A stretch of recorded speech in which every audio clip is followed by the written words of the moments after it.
das comunicações oficiais, transmissão de informações processuais e prática de atos processuais por meio eletrônico. Então a gente está falando de coisas que serão praticadas eletronicamente. Então, comunicação oficial, transmissão de informações, prática de atos processuais por meio eletrônico. Então, olha só. Ressalvada a utilização dos meios convencionais no caso de indisponibilidade, a gente já viu, né, que quando os sistemas estão disponíveis, você pode fazer fisicamente. Então, ressalvada a utilização dos meios convencionais no caso de indisponibilidade do sistema informatizado e do sistema de malote digital, quando implantado, as comunicações oficiais que transitem entre os ofícios de justiça, então, comunicações oficiais entre os ofícios de justiça serão por meio eletrônico, observadas as regras dessa seção. Serão transmitidas eletronicamente. Aí a gente tem, no 113, tudo que você vai fazer eletronicamente. Informações, ofícios, comunicações, solicitações, pedidos de encaminhamento, cartas precatórias nos casos de urgência. Guarda isso, cartas precatórias nos casos de urgência. Só que tem uma coisa interessante. Informações, aqui são informações, por exemplo, no habeas corpus. Então, habeas corpus, a gente sabe que, a gente até, de certo modo, viu isso lá no processo penal, que a autoridade coatora, a autoridade que está sendo acusada de estar praticando a ilegalidade, o abuso de poder, violando a liberdade de locomoção, ela é notificada para apresentar as informações. Então, informações aqui são os dados, né? São as informações, essa é a realidade, né? As informações são os elementos de fato que são trazidos pela autoridade, tá? Então, acho que chama bastante atenção, pelo menos para mim, eu realmente achei interessante. Então, as informações são transmitidas eletronicamente, informações são esses elementos factuais do processo, esse relato do processo, da decisão que foi dada pelo juiz para a segunda instância. Então, ele entre aspas, ele está informando, ele está dando toda a indicação de o porquê que ele prendeu, de o porquê que ele mandou prender, tá? Então, só um parênteses, né? Então, são transmitidas eletronicamente, então, as informações, ofícios, comunicações, solicitações, pedidos de encaminhamento e cartas precatórias nos casos de urgência, tá? Pedidos de encaminhamento de certidões de objeto e pé, certidões criminais, certidões de distribuição, beleza, certidões todas, e além disso as cartas precatórias nos casos de urgência. Aí olha só, como que a gente vai transmitir isso? A transmissão, então o envio, né, dessas informações, então a transmissão eletrônica de informações será realizada por quem? Pelo dirigente, escrivão judicial, chefe de seção e escrevente técnico judiciário. Em suma, pelas pessoas que trabalham dentro do cartório da Secretaria da Vara. Tá? Então essas pessoas são as responsáveis por transmitirem essas informações eletrônicas. 115. O remetente, quem está enviando essa comunicação, deve utilizar o seu próprio e-mail e não o e-mail da unidade. Então é joão.silva@tjsp, sei lá, joão.silva@fórumde-taubaté.jus.br, sei lá, alguma coisa assim. Tá? Então, utilizar o seu próprio correio eletrônico e não o da unidade em que está lotado. Além disso, no campo para, né, no destinatário, colocar o endereço eletrônico, então preencher com o campo para, com o endereço eletrônico da unidade. Então, para a Vara de São Bento do Sapucaí, por exemplo. Tá? Então, para Foro de São Bento do Sapucaí, vai colocar lá a unidade destinatária. E no campo assunto, o número do processo. Tá? Então, isso é interessante. E a especificação de uma hipótese. Então, por exemplo, seria assim, ofício, processo, número tal. Então, uma das hipóteses, né? Uma das hipóteses do 113 é ofício. Então, poderia ser ofício, processo, número tal, ou autos, número tal. Tá? Então, essa é a ideia. Então, você precisa colocar no assunto o número do processo e a hipótese que você está utilizando lá do artigo 113. Vai digitar no corpo do texto, ali no texto do e-mail, da mensagem eletrônica, os dados do processo também. Número, unidade judiciária, comarca, partes e o endereço eletrônico de e-mail institucional. Então, veja só, você manda pelo seu e-mail, mas a resposta será mandada para o e-mail institucional. Tranquilo, sem muito segredo. Também, ó, orientação aqui para fazer essa transmissão de duas coisas, ó. Juntar aos autos cópia da mensagem eletrônica enviada. Então, você mandou o e-mail, você junta no processo a cópia do e-mail. E vai ser dispensada a impressão e a juntada de anexos de coisas que já estão no processo. Então, você não vai juntar, por exemplo, você vai transmitir um e-mail com a petição inicial, né, com a cópia da petição inicial em anexo, você não vai colocar de novo a petição inicial, sendo que a petição inicial já está no processo. Tá? E aí, quando a mensagem não se referir afeito do próprio ofício de justiça, arquivá-lo no classificador correspondente. Então, quando tiver alguma relação com algum feito que está que não se refere a nenhum feito do próprio ofício, então alguma coisa. Então pensa o seguinte, é um ofício para, então você está no TJ, né? TJ São Paulo, Tribunal de Justiça Estadual de São Paulo. Você vai mandar um ofício para a Justiça do Trabalho. Você arquiva isso num classificador correspondente, tá? Então, se você não tem processo, você tem que arquivar isso em algum lugar. Você vai colocar isso no classificador correspondente. Você também vai anexar a mensagem, os documentos necessários no padrão PDF, que eu te falei, por exemplo, a cópia da petição inicial, seja lá do que for, e sem restrição de impressão ou salvamento. Então, o arquivo em PDF padrão que permita que a pessoa possa imprimir, possa salvar. Selecionar as opções de confirmação de entrega e de confirmação de leitura, né, para que você saiba que realmente a pessoa leu e que aquilo foi entregue. Assinar a mensagem com seu certificado digital. Imprimir os comprovantes de confirmação de entrega e leitura para juntar aos autos. Então você junta aos autos o e-mail, aí você não junta o que já está no processo, esses anexos, né? Mas você depois imprime e junta no processo, assim que receber a confirmação da entrega e leitura, beleza, tranquilo, não tem muito segredo, e vai inserir no sistema informatizado a informação de que eu mandei o e-mail. Então, eu mandei o e-mail, então, sou escrevente, quero mandar e-mail, eu vou usar o meu e-mail pessoal, ok, e vou mandar para o e-mail institucional da vara qualquer lá. No assunto do e-mail, eu vou colocar o número do processo, o tipo de solicitação que eu estou fazendo aqui, o tipo de ato que eu estou fazendo, se é um pedido de informações, se eu estou transmitindo as informações, ofícios, comunicações, solicitações, seja lá o que for, carta precatória, seja lá o que for. E aí, coloco cópia do e-mail que eu mandei, deixo essa cópia no processo, o anexo não precisa, né? Se for de alguma coisa que não tem nada a ver com nenhum processo, nenhum feito aqui é nenhum processo, tá? Nenhum processo, nenhum auto, vou colocar processo, você está entendendo o que eu estou falando, né?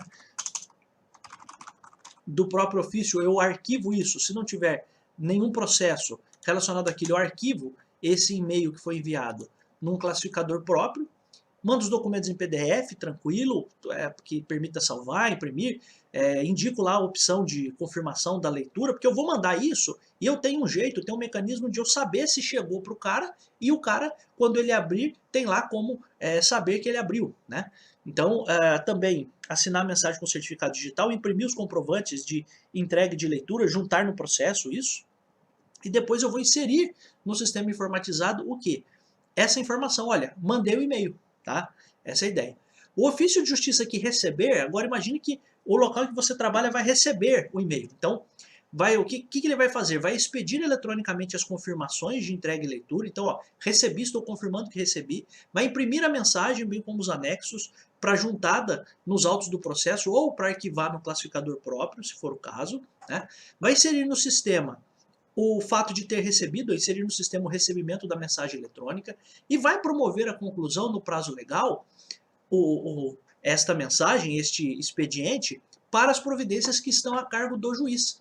Então veja só, por vezes aqui o que a gente está falando? Pensa que a gente está falando das informações, que é esse ato aqui que é prestado para a segunda instância. Então imagine que você, servidor, trabalha na segunda instância. Então você, servidor, vai mandar o e-mail para o juiz da vara. Então tem escrevente na segunda instância, né? Pelo amor de Deus. Então, imagine que você é um escrevente que passou na capital e está trabalhando no tribunal, na segunda instância. Então você transmitiu o e-mail.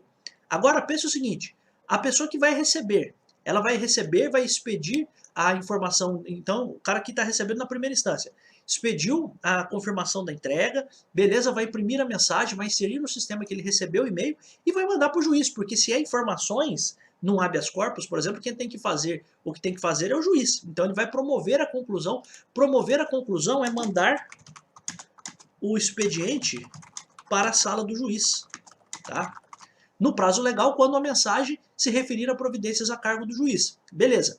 E vai encaminhar também eletronicamente mensagem no mesmo prazo da conclusão ao correio eletrônico institucional do juiz. Então pode ser que ele tenha que mandar isso para o juiz, ou então para o correio eletrônico do funcionário, do servidor, que vai ser o responsável pelo envio da resposta. Claro, vai depender do que é, né? Então, a depender caso a caso, vai ser pode ser também enviada a mensagem para o e-mail institucional do juiz ou para o correio eletrônico do funcionário que vai ser o responsável por aquilo.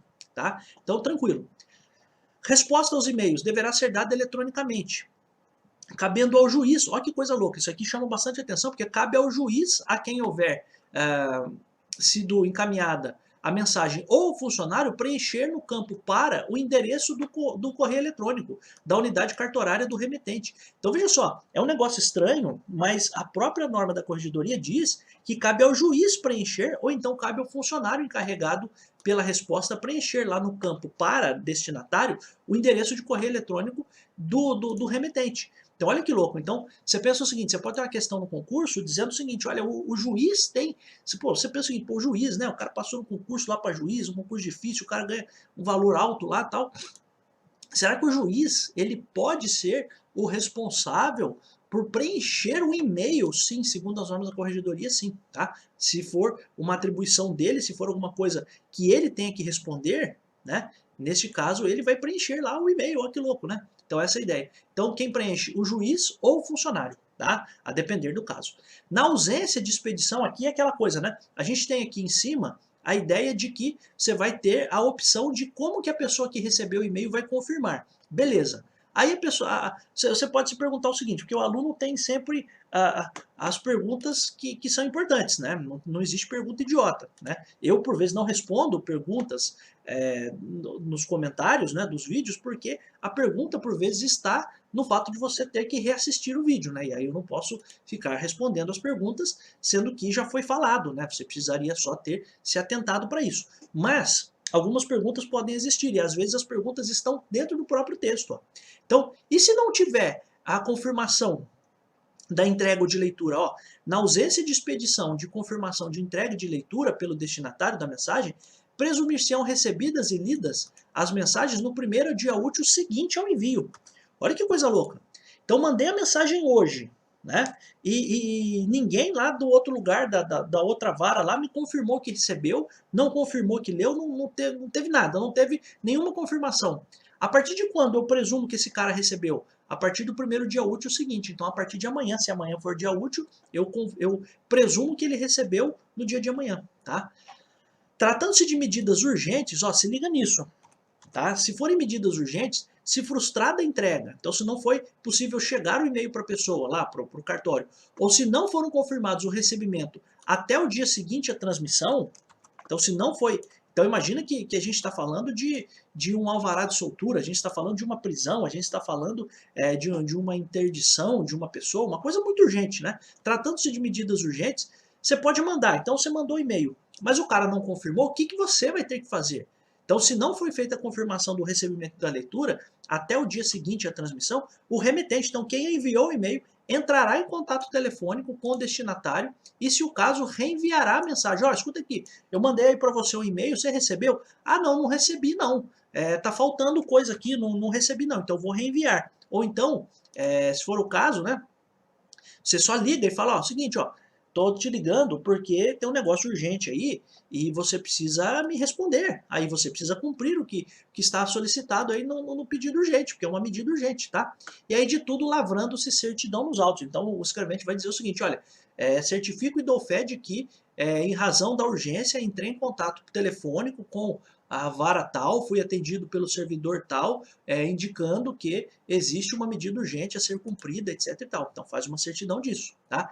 Em se tratando de documentos que devam ser juntados em processo digital, será feita em PDF a impressão aqui do que a gente está falando. É lógico, né? Meu Deus, né? Porque se a gente está falando de um processo digital, então essas confirmações todas aqui, isso tudo você pode fazer, imprime lá, coloca imprimir como PDF. Então você vai imprimir em PDF, né? Então você vai, entre aspas, salvar em PDF, né? Então bem tranquilo também, não tem muito segredo. É claro, você só vai imprimir se for um processo físico, imprimir no papel mesmo se for um processo físico. Se for um processo digital, você pode salvar em PDF ali a mensagem e já era, tá tudo certo. 120, no caso de inoperância do certificado digital, ou enquanto não for disponibilizado, então a pessoa às vezes não tem ainda o certificado digital, entrou agora e não tem o certificado, o remetente materializará o documento em papel. Então, e colherá a assinatura, digitalizará o documento assinado e enviará como anexo da mensagem eletrônica. Então, se o cara não tem certificado digital, vai pegar a assinatura de quem tiver que pegar a assinatura, tá? Então, simples, né? São coisas assim que são até meio óbvias, né? Então, por exemplo, eu vou preciso imprimir, mas e se o processo for digital? Pô, daí você salva em PDF, né? Eu vou, não tenho ainda o certificado digital, meu certificado digital não está funcionando. Como é que eu faço? Não vou conseguir fazer? Não. Imprime, assina, digitaliza e manda, tá? Tão simples quanto isso, tá?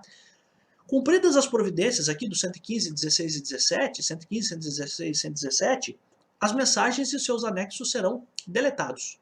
Tão simples quanto isso, sossegadinho, sem estresse, tá? Artigo 121. Das informações eletrônicas obtidas por meio do sistema InfoJude. O sistema InfoJude é um sistema que o Tribunal de Justiça tem com a Receita Federal, tá? Então, é um negócio interessante porque o sistema InfoJude permite que você identifique a situação financeira da pessoa, então você pode ter acesso, por exemplo, à declaração de imposto de renda da pessoa, ou você pode ter declaração de endereços dessa pessoa. Então, são duas coisas que você vai ter acesso pelo sistema InfoJude. E aí, a gente tem algumas orientações. Ó. A solicitação e recebimento de informações da Receita relacionados a endereço ou situação econômica financeira da parte em processo serão realizados pelo sistema InfoJude. Então, o sistema InfoJude serve para duas coisas: para localizar endereço das pessoas ou situação econômica financeira de alguém que é parte no processo. Isso é feito diretamente pelos magistrados ou servidores indicados, sendo obrigatório o uso do certificado digital. Então olha que coisa louca, aqui só preste atenção, porque poderia ter alguma pergunta no concurso dizendo o seguinte, olha,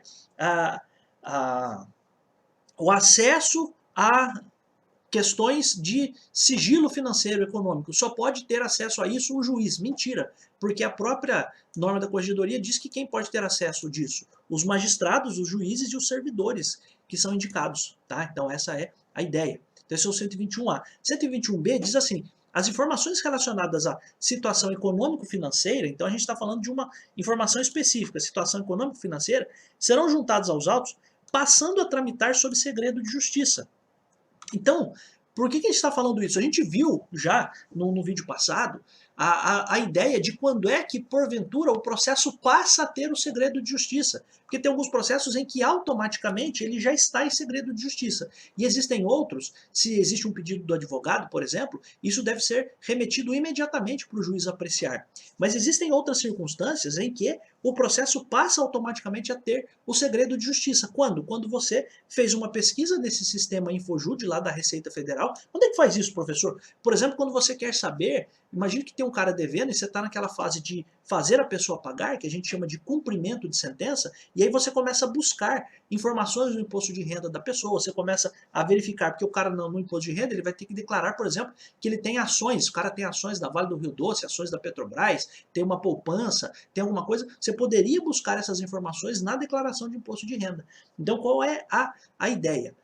Se tiver essas informações no processo, qualquer que seja o processo, e aí você poderia ter uma questão assim, um processo que não tramitou em segredo de justiça, um processo que não envolve sigilo, que não envolve, é uma cobrança de um cheque, sabe? Uma cobrança de um pintor que não recebeu porque pintou uma casa, sabe? Um processo simples, mas se tem lá uma informação de uma situação econômico-financeira, esse processo passa a ter a proteção do segredo de justiça, tá? Também serão igualmente juntadas aos autos as informações que versarem apenas sobre o endereço da parte. E neste caso, não precisa ter segredo de justiça, tá? Porque a proteção é com relação à vida financeira da pessoa. Então, aí a questão relevante aqui, e sempre estudar é isso, é você entender e diferenciar. Então você poderia ter uma questão assim, todas as informações obtidas pelo sistema InfoJude farão com que o processo passe a tramitar sob segredo de justiça. Está errado. Por quê? Porque nem todas as informações do sistema InfoJude, que é esse sistema aqui com a Receita Federal, nem todas as informações fazem o processo tramitar em segredo. Por quê? Porque se for só endereço da pessoa, isso não faz com que o processo passe a tramitar em segredo de justiça. Apenas se o que foi extraído do sistema InfoJude foi as informações relacionadas à situação econômico-financeira. Tá? Então isso também, isso tem um jeito, uma cara, um cheiro e um jeito de concurso isso, que poderia ser perguntado para você. Aí olha só, seção 14 das cartas precatórias, rogatórias e arbitrais. Aqui coisas relativas a isso. Então a carta precatória será confeccionada em 3 vias, sendo uma delas a contrafé. Contrafé é o recibo, né? Então é para que a pessoa assine ali um recibo, tá? De que recebeu.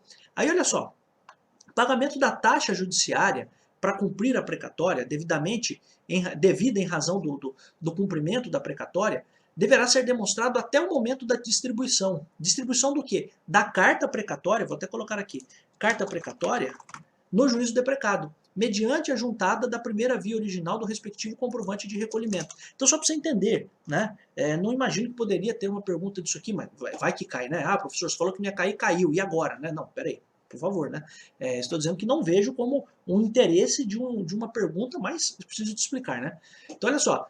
Você tem a carta precatória. A carta precatória, ela é feita de um juízo, que a gente chama de deprecante, para o juízo deprecado. Você lembra disso? A gente viu lá no processo civil e tem também no processo penal. Aí veja só, a carta precatória, ela precisa ser distribuída, ela precisa ser mandada para o juízo deprecado. Então, o pagamento da taxa judiciária, que é um valor que precisa ser pago para a carta precatória ser cumprida, esse pagamento precisa ser demonstrado, provado, até o momento de distribuir essa carta precatória no juízo deprecado, mediante a juntada da primeira via original do comprovante de recolhimento. Recolhimento aqui é o comprovante de pagamento, tá? Então, tranquilo, sem estresse. Tá? Então, você precisa provar que você pagou a taxa judiciária antes de distribuir a precatória. Tá? Parágrafo 2º, quando o ato deprecado for a citação, então vai ser feita uma citação fora do local do juízo. Então vai ser, você tem um processo de Taubaté, você vai fazer a citação em São José dos Campos. Então quando o ato deprecado for a citação, será instruída com tantas cópias. Então será instruída, quem será instruída? A precatória. Será instruída com tantas cópias da petição inicial sejam as pessoas para citar. Então se é uma pessoa, a precatória tem uma cópia da petição inicial. Se são 2 pessoas, a precatória terá 2 cópias da petição inicial. Tá? Essa é a ideia. Tá? Tranquilo. Então, é claro, porque todo mundo, entenda o seguinte, se tem 10 réus, os 10 réus precisam receber a petição inicial, a cópia da petição inicial. Então, você vai mandar uma cópia da petição inicial para cada um dos réus. Então, se são 10 réus, são 10 cópias da petição inicial. Tá? Parágrafo 3º, exclusivamente em matéria criminal, ó, essa palavra exclusivamente chama atenção, né? Então, exclusivamente em matéria criminal e de infância e juventude, para atos infracionais, vamos aqui dizer, são, por favor, né, você que é do direito, você vai me entender a didática que eu estou usando aqui, eu não estou falando alguma coisa das mais tecnicamente apuradas, mas só para você entender. Aqui seriam os crimes cometidos, são atos equiparados a crimes, vou até colocar assim, ó, atos equiparados a crimes cometidos por adolescentes, tá? Então você está entendendo, né? Então, exclusivamente em matéria criminal e de infância e juventude para atos infracionais, se a ordem judicial puder ser cumprida na forma remota, o ato não será deprecado. Então olha que coisa louca. Então a gente está falando aqui de carta precatória, não está? Beleza. Aí, a própria norma da corregedoria diz o seguinte, a gente vai ter um caso, aliás, 2 casos, ó, matéria criminal e infância e juventude para atos infracionais, que no fundo assim são crimes, mas a gente não chama de crime, tá? Então para esses 2 casos, se a ordem judicial puder ser cumprida na forma remota, ou seja, à distância, o ato não será deprecado, ou seja, não vai ser feita a carta precatória. Essa é a ideia, tá? É esse o ponto que eu quero que você entenda. Vou até deixar separado assim, porque tudo isso faz parte do mesmo parágrafo. Poderia ser separado, mas não separaram, né? Quem fez a redação fez mal feito. Então, o ato não será deprecado, salvo na hipótese de tentativa frustrada de cumprimento remoto ou na hipótese do 995. O 995 a gente não precisa ver agora. Mas olha só, significa o quê? Que é possível, e essa é a pergunta do concurso, é possível que em matéria criminal, se a ordem judicial puder ser cumprida de forma remota, que mesmo assim o ato seja deprecado? Sim, quando você, por exemplo, estiver na tentativa frustrada de cumprimento remoto. Então você não conseguiu cumprir aquele ato remotamente à distância, aí você expede a precatória. Então a prioridade é você tentar, eu acho que isso é importante, ó. A prioridade para matéria criminal e ato e infância e juventude, atos infracionais, a prioridade para matéria criminal, infância e juventude e atos infracionais é que tudo se faça de forma remota. Se não der certo, aí tenta-se a forma da precatória. Tá? Esse é o ponto. Tá? Aí, a própria norma da corregedoria diz assim, que também não se aplica esta vedação, esta proibição de emitir a precatória, ou seja, a vedação de não deprecação para atos de matéria civil e aqueles que devam ser cumpridos em outro estado da federação, e também aos atos que devam ser cumpridos presencialmente, para viabilizar o ato posterior remoto. Então aqui a gente tem várias exceções. Ó. Então, ó, não se aplicar a vedação significa que será expedida precatória. Meu Deus, por que não escreve desse jeito, né? Então, ó, será expedida precatória para matéria civil, porque não se aplica a vedação de não deprecar. Ou seja, vai deprecar, meu Deus. Né? Matéria civil, atos fora do Estado, ou para outro tribunal, e também atos que tenham que ser cumpridos presencialmente, que é o que aconteceu muito na pandemia, né? Para viabilizar posterior ato remoto. Então eu vou intimar presencialmente uma testemunha e essa testemunha não vai ser ouvida. Imagina que o processo é lá de Penedo, lá de Barra Mansa, sei lá, de outro lugar, de outro lugar longe, que não em Taubaté, por exemplo. Então pensa o seguinte, ao invés de a pessoa ela ser intimada para porventura comparecer em Taubaté, então o cara está morando lá em Cruzeiro, lá em Aparecida, sei lá onde. Em vez de o cara sair de lá de onde ele está para vir para o fórum aqui de Taubaté, ele é intimado lá, presencialmente, para ele ir até uma sala lá do fórum da cidade dele, para ele dar o depoimento lá, para ficar mais fácil para ele. Tá? Então é isso. Tá? Então presencialmente para viabilizar um ato posterior remoto, que é isso. Por exemplo, intimação presencial da testemunha, que será ouvida remotamente em teleaudiência. É esse caso. Então, para esses casos, você vai ter que expedir a carta precatória. Então, matéria civil, atos fora do Estado para outro tribunal e atos que tenham que ser cumpridos presencialmente. Eu acho que você entendendo isso fica mais fácil, tá? Constatado que o ato pode ser cumprido em endereço de jurisdição diversa daquela constante da precatória, o juiz já deve encaminhar para o juízo competente. Você lembra que isso aqui a gente falou lá no processo civil, isso aqui é a itinerância da precatória. Chegou para mim, não é para mim, eu sei para onde é, mando para onde é. Chegou para onde é, também não é lá, esse novo lugar manda para onde tem que ser, tá? É isso, tá? O 123, basicamente isso. O juízo deprecado devolverá a precatória independentemente de cumprimento, ou seja, sem cumprir, sem atender aquilo que o juiz deprecante pediu, quando não devidamente instruída e não houver regularização no prazo. Então alguém precisa cumprir uma precatória, essa precatória precisa ser instruída, então precisa ter documentos essenciais, a gente viu, por exemplo, precisa ter cópia da petição inicial, quando for o caso, etc. Então, a precatória não está devidamente instruída. Então, neste caso, o que você faz? Você devolve a precatória. Ó, juizão, você pediu para eu fazer aqui a sua precatória, mas não deu para cumprir. Não cumpri por quê? Porque não estava instruída, dei prazo para regularizar, não regularizou, estou devolvendo. Então, o juízo deprecado, que é quem recebe a precatória, ele devolve para o deprecante, para quem está pedindo, dizendo o seguinte, ó, mano, você não me mandou as coisas mínimas que eu precisava. Então, basicamente isso que ele vai falar, né? O deprecado vai falar para o deprecante. E aí já era. Vai ter que reexpedir a precatória, tá?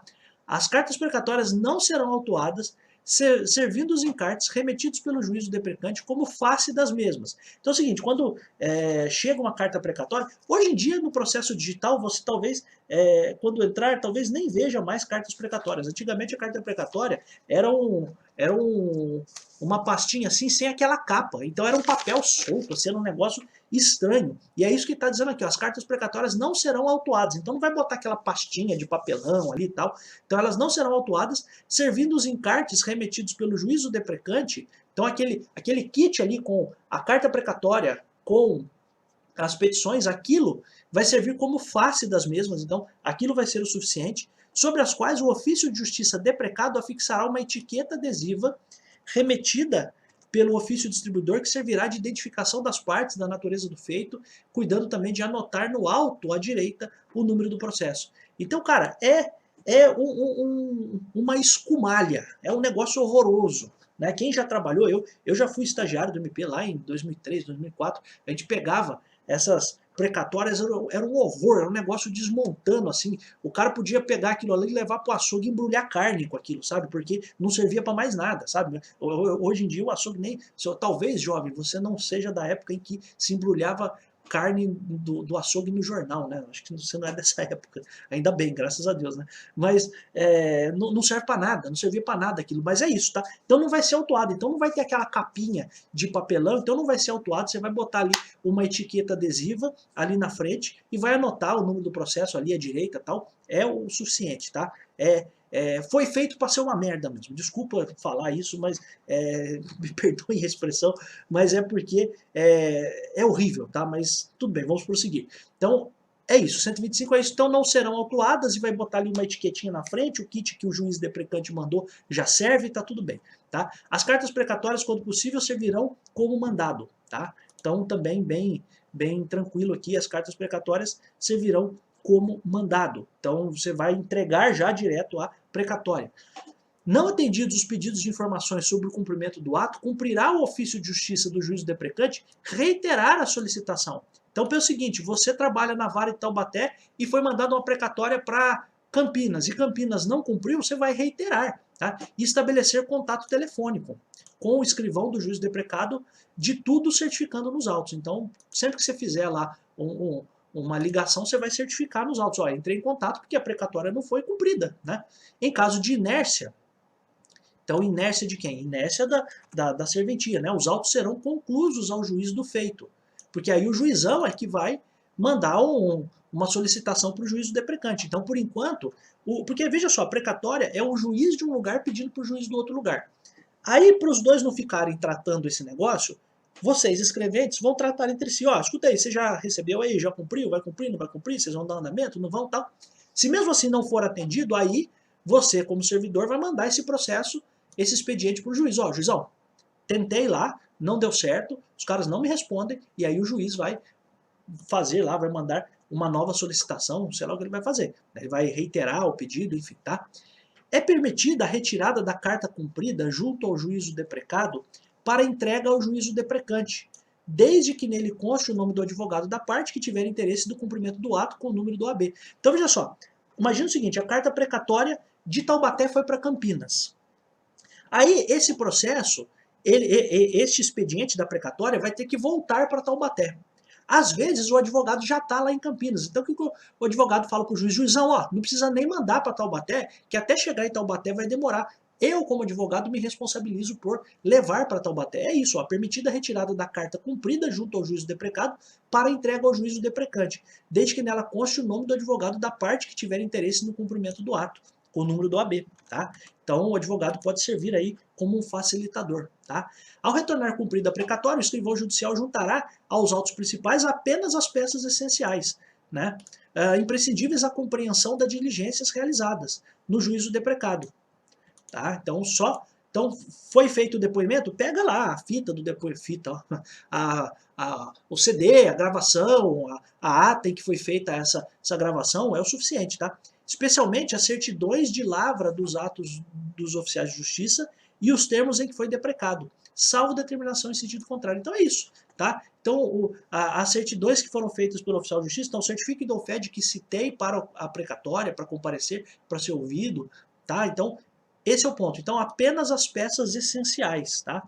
Necessário, somente o necessário, né? Tem uma frase assim, né?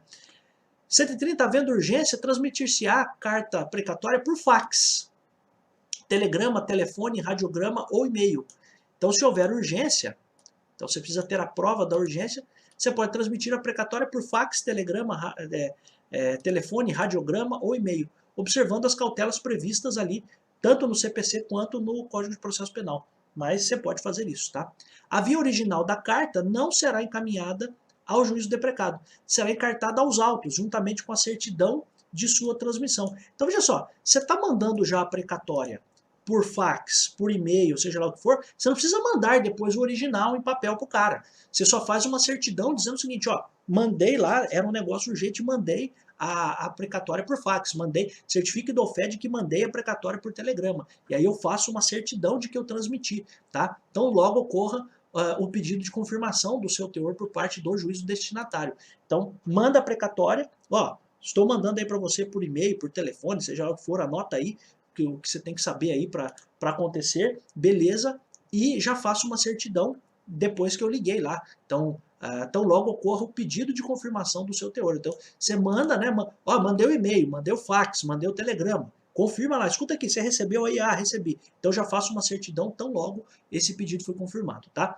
As cartas rogatórias, ó, cartas rogatórias cíveis e criminais serão expedidas conforme procedimento, modelos e formulários aprovados pela Corregedoria Geral da Justiça no sítio do TJ na internet. Tá? Então, tranquilo, cartas rogatórias serão feitas por modelos e formulários aprovados pela Corregedoria Geral da Justiça. Tá?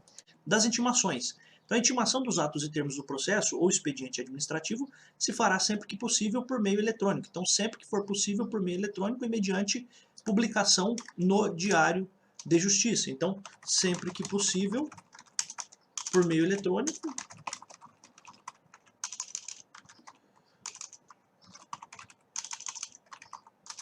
e no Diário de Justiça eletrônico, tá? As intimações são feitas dessa forma. Intimação, lembre-se, intimações aqui é você comunicar uma decisão, um andamento de um processo, tá?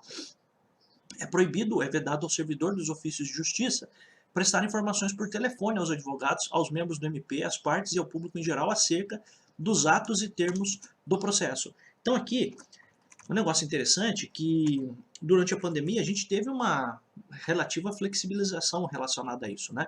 Mas, em regra, o que a norma da Corregedoria diz é que é proibido ao servidor dos ofícios, então a você que vai ser escrevente, ofício de justiça aqui é a vara, é a secretaria da vara, enfim, você pode chamar do jeito que você quiser, prestar informações, então é proibido prestar informações, ó, é vedado prestar informações por telefone aos advogados, etc e tal, tá?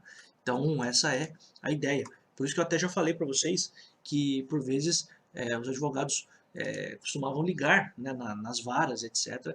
E geralmente as pessoas realmente não davam informações por conta da pandemia. Houve uma flexibilização, mas se cair para você a expressão é vedado que o servidor preste essas informações por telefone, é uma afirmação verdadeira, tá? Artigo 133, os despachos, decisões interlocutórias e sentenças devem ser encaminhados para a publicação no Diário da Justiça Eletrônico dentro do prazo máximo de 3 dias a contar da devolução dos autos ao cartório. Ou seja, o juiz entrega, devolve o processo para o cartório da vara e o servidor tem até 3 dias para colocar a decisão do juiz no Diário de Justiça Eletrônico, Diário Oficial, tá? O mesmo prazo deverá ser observado para fins de cumprimento da intimação por meio eletrônico. Então, a mesma coisa, se o juiz devolver, entregar o processo, o servidor tem 3 dias para fazer a intimação por meio eletrônico, tá? Então, o mesmo prazo de 3 dias para o servidor proceder a essa intimação por meio eletrônico. Artigo 134. As intimações de atos ordinatórios são aqueles andamentos normais, né, do processo. Então, simplesmente para juntar alguma coisa, simplesmente para diga a parte contrária, enfim, né? Então, as intimações de atos ordinatórios, despachos, decisões interlocutórias e sentenças, qualquer que seja o meio empregado, ou seja por meio eletrônico, seja pelo Diário da Justiça, então qualquer que seja o meio empregado para intimar, consumar-se-ão de maneira objetiva e precisa, sem ambiguidades e omissões. Então, ó, de maneira objetiva, segundo a tabela vigente, o nome das partes. Beleza.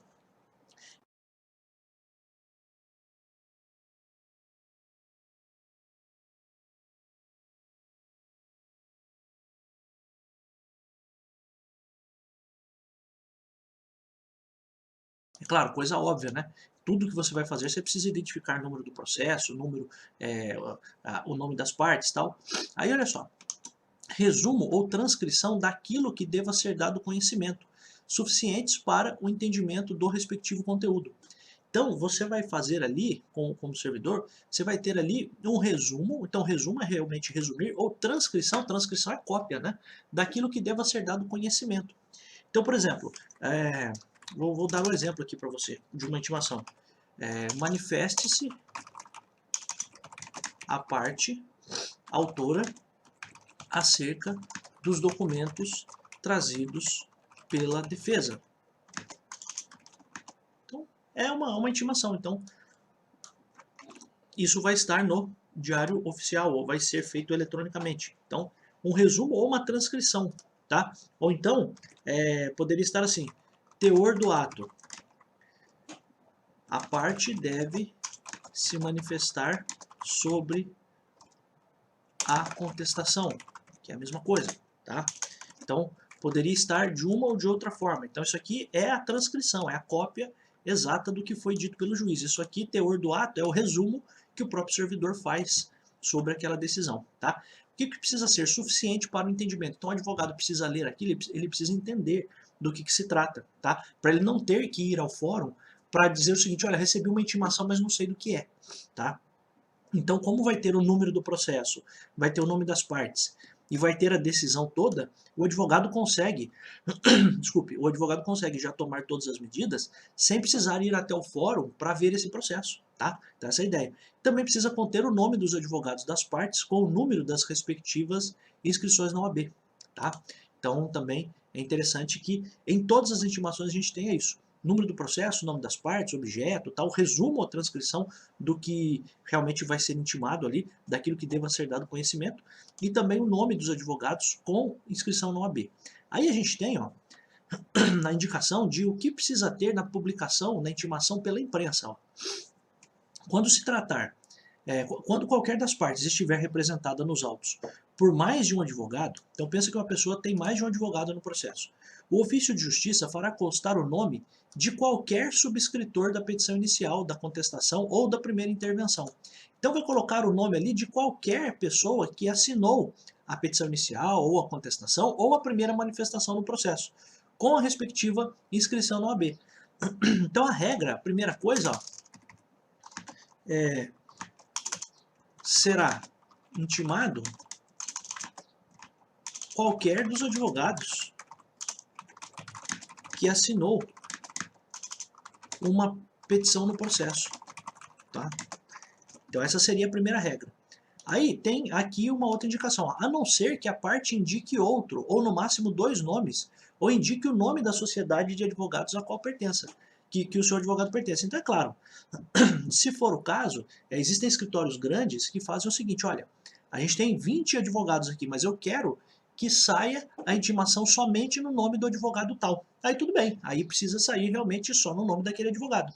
Então aqui, ó, a não ser que a parte indique outro advogado, ou no máximo dois nomes, outros dois, e no máximo dois advogados, ou então indique o nome da sociedade de advogados. Por que isso acontece? Porque quando os advogados vão pesquisar, porque veja, os advogados ou eles recebem todos os dias no e-mail a informação sobre intimações, né, se for uma intimação eletrônica, mesmo que tenha até para as intimações que saem pela imprensa oficial, né, eles pesquisam pelo nome. Então, ó, como todas as intimações vão sair no nome do advogado tal, a gente vai fazer a pesquisa só com base no nome do advogado tal.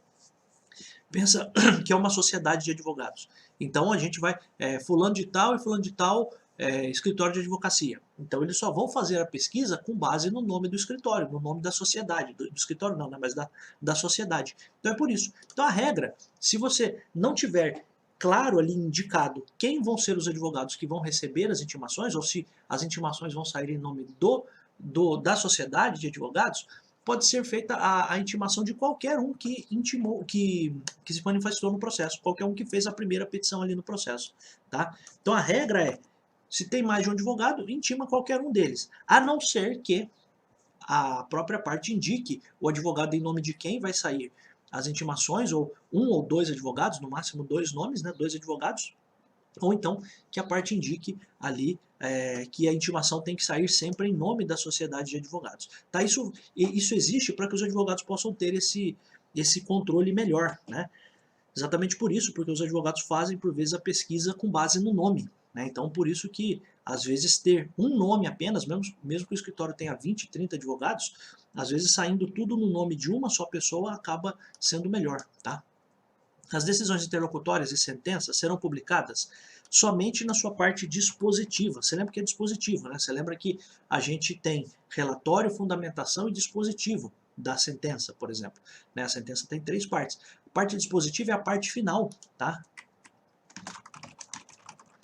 Os atos ordinatórios, então aqui tem uma orientação, para decisões interlocutórias e sentenças, só a parte dispositiva. Os atos ordinatórios e despachos de mero expediente serão transcritos ou resumidos, com os elementos necessários à explicitação do conteúdo. Quem e sobre o que deve se manifestar, ter ciência, providenciar, etc. Então, é bem interessante isso, porque você, como eu disse para você, isso aqui serve para que o advogado não tenha que ir ao fórum, tá? Para pesquisar nada. Então, aqui nas decisões interlocutórias e sentenças, você já tem a parte final. Então, por exemplo, uma decisão interlocutória sobre tutela de urgência, que é um instituto lá do processo civil. Então, vai estar lá constando assim, diante do exposto, defiro a tutela de urgência para o fim de tal coisa. Então, é a parte dispositiva. Ou então a sentença, diante do exposto, condena o fulano de tal ao pagamento de tal coisa. Então, a pessoa já sabe do que se trata. E se a gente estiver falando de atos ordinatórios e despacho de mero expediente, eles vão ser transcritos ou resumidos para que a pessoa que esteja lendo consiga ter noção, né?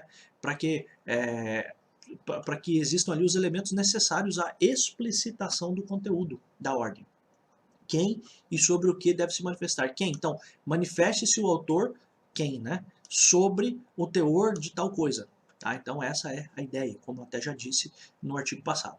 Será publicada apenas a parte dispositiva das decisões proferidas em procedimentos de natureza disciplinar ou em processos de dúvida. Dúvidas são dos cartórios extrajudiciais, dos tabelionatos, podendo a Corregedoria Geral da Justiça, se entender necessário, determinar a sua publicação integral após o trânsito em julgado. Então aqui, ó, processos, só para você entender, tá?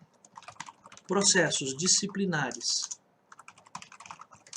e processos de dúvida, que são processos processos relacionados. Processos disciplinares são esses processos administrativos disciplinares mesmo, tá? E processos de dúvida, que são relacionados a serventias, a cartórios extrajudiciais, como cartório de notas, de protesto, etc. Nesses dois casos, a gente tem aqui publicação apenas da parte dispositiva, da parte final, tá? Só que isso não impede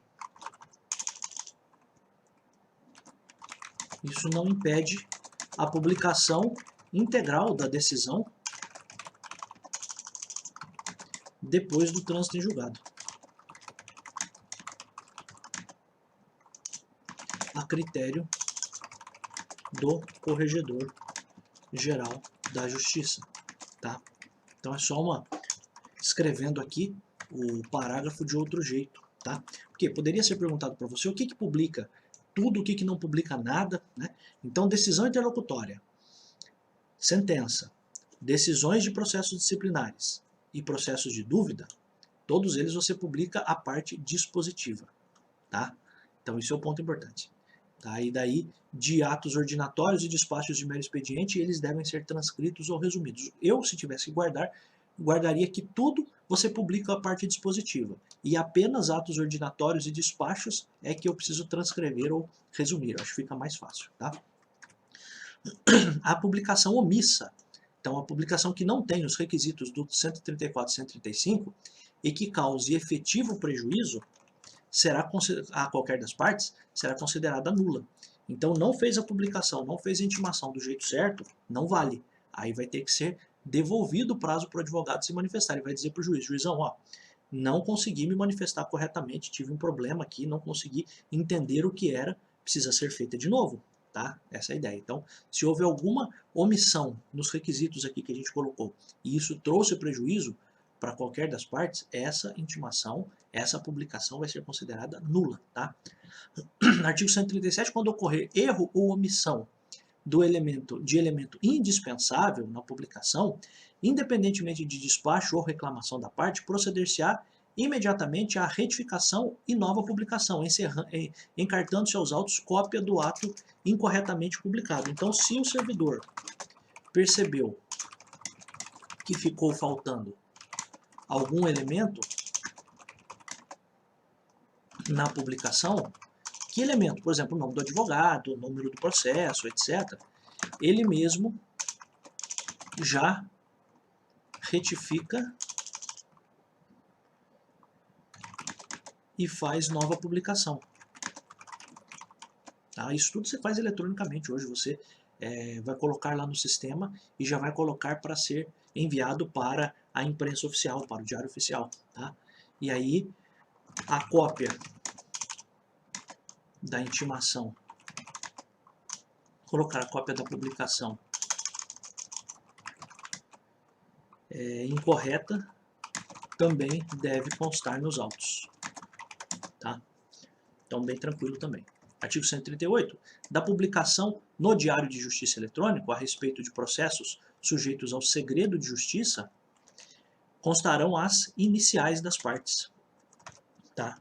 Então, por exemplo, vai ser assim, ação de alimentos, vou constar assim, ação de alimentos,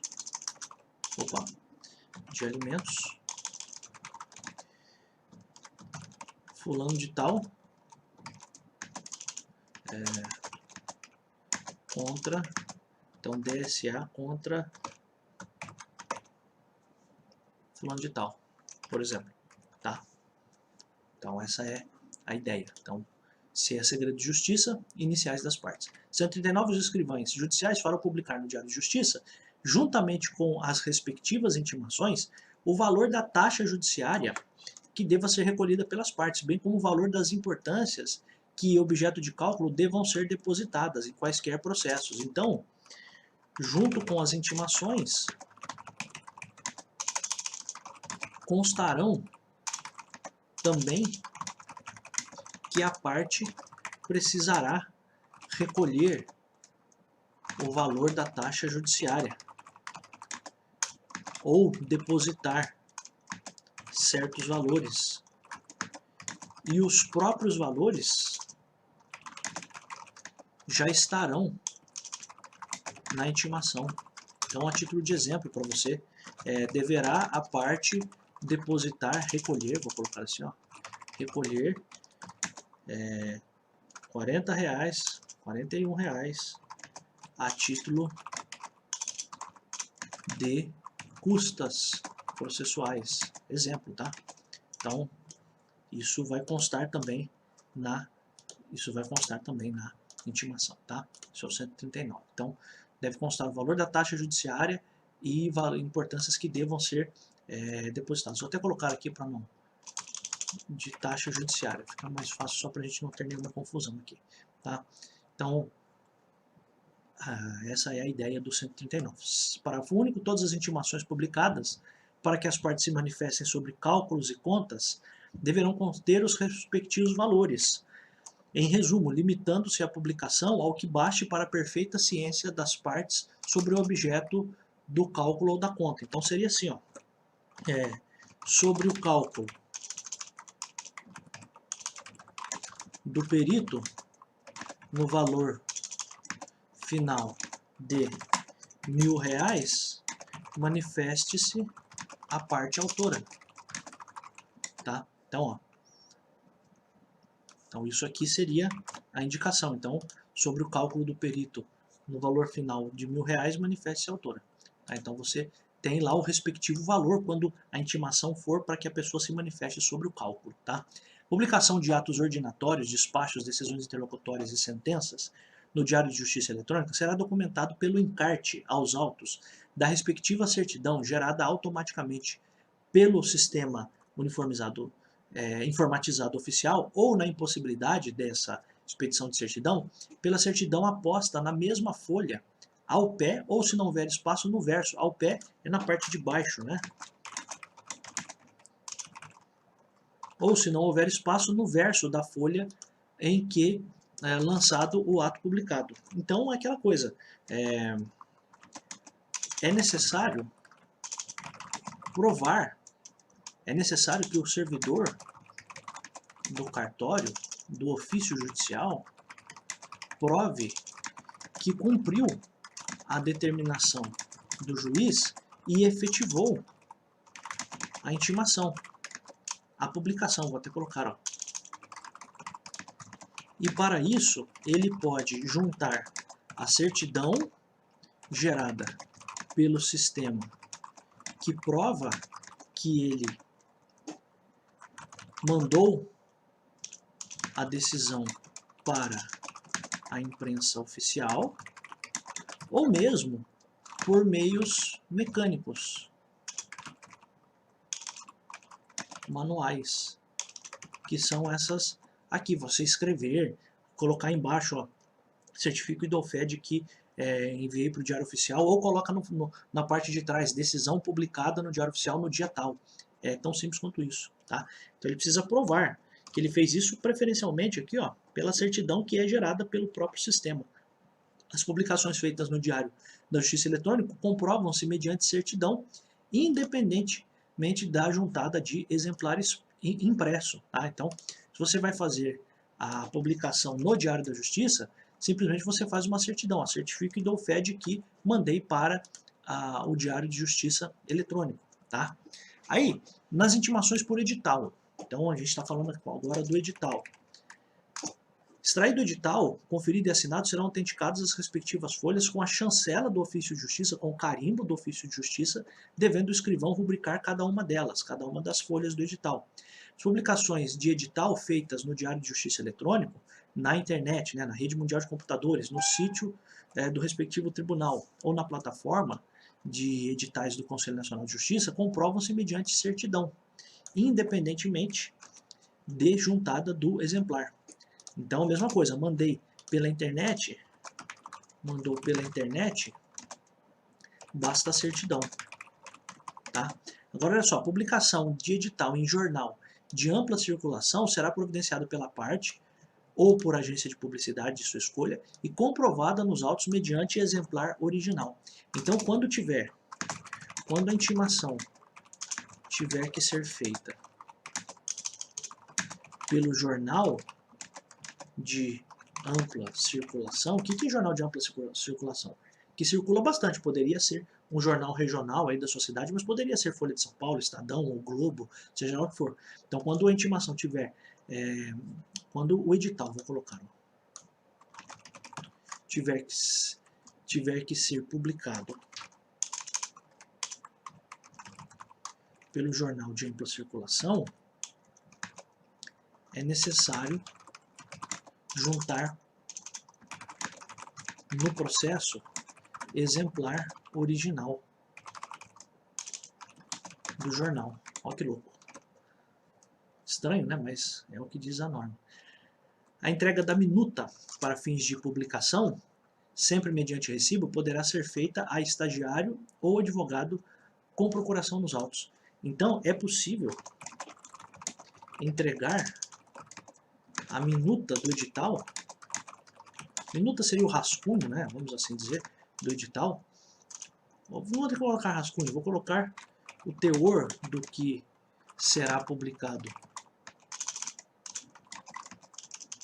pelo edital para estagiário ou advogado com procuração.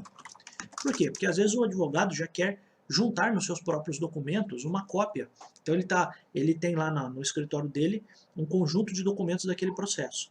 Então ele pode pedir para a vara dizendo o seguinte, ó, me dá uma cópia do edital aí, Então, aí entrega-se a minuta, né, o teor do que vai ser publicado no edital, entrega para o advogado que tem procuração nos autos ou para o estagiário dele, não tem problema nenhum, para ele fazer lá no escritório dele um arquivo daquilo. Tá? Quando o processo tramitar, ó que louco, hein? Então a gente viu que numa intimação pela imprensa oficial, se a gente estiver falando de segredo de justiça, ó, diário oficial eletrônico, você coloca somente as iniciais das partes. Olha que coisa louca aqui no edital. Ó.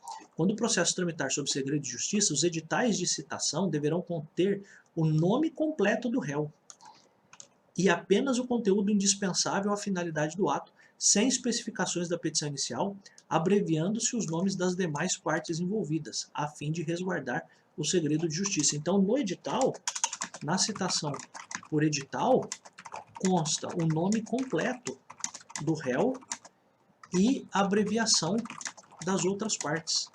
Olha que diferente, né? Então observação na publicação pelo Diário Oficial de processo em segredo,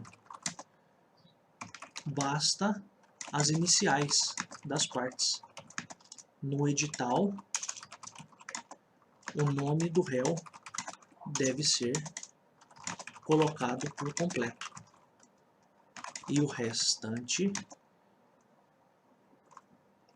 é abreviado.